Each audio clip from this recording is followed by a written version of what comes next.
One thing that a lot of people don't know is that there is a way to use a scale to your advantage when tracking macros. And I'm going to show you how using a PB&J sandwich, a staple in my home, something I eat almost every day. Why is making a PB&J hard when tracking macros? Peanut butter says 2 tablespoons as a serving size. Well, I'll get a tablespoon measurement spoon and just scoop. Then you're second guessing and you're like, wait, is it a heaping or is it a flat? And then you're like, oh, it's definitely flat. So you scoop it and now you have peanut butter all stuck in here and you're trying to get it out and trying to get it in your bread. It becomes really messy. And that's where a scale helps out tremendously. So I got the scale. I'll link it below. Cool? All right, let's do it. We have a slice of bread here. The bread I'm using, just in case you're curious, is this. My macros right now are roughly 250 grams of carbs, 165 grams of protein, and 50 grams of fat. Yeah, I think 50 grams of fat. I use Lose It to track it. It's a mobile app. But I bring this up because you'll notice that that bread was thin sliced, and I'm using reduced fat peanut butter. So here you can see we're shooting for 2 tablespoons, which equates to 34 grams.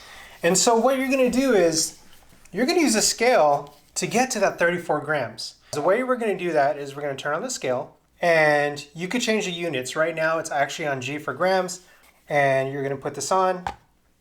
What you're going to do is you're going to tap this button one more time, and it's going to reset it to 0. And so now what I can do is I can keep scooping from here until this thing says 34. So that says 19 grams, 24, boom, 34 grams. So when I log this in my app later on, I'll put 34 grams and I'll be good to go. Great, so let's do it again. This time we're gonna do it with the jam. So here's a jam I use, I like grape. Here we're shooting for 20 grams. So again, we're gonna reset it here. It's gonna hit 0. And then I'm gonna start scooping this until it says 20. So that's 11 grams worth of jam. Now you'll see why you're probably like, wow, this is getting too specific, but that's the whole thing with macros. If you eyeball it, there's a high chance you're either under measuring or over measuring, and it defeats the purpose of macros. Now we have 1 serving of peanut butter, 1 serving of jam. I can turn this off because I'm done with it. And then obviously I have the 2 slices of bread. I don't need to put it on the scale. Could I? Yeah, but I go through this entire loaf. And so, you know, my thinking there is some slices are probably going to be bigger or smaller than the others.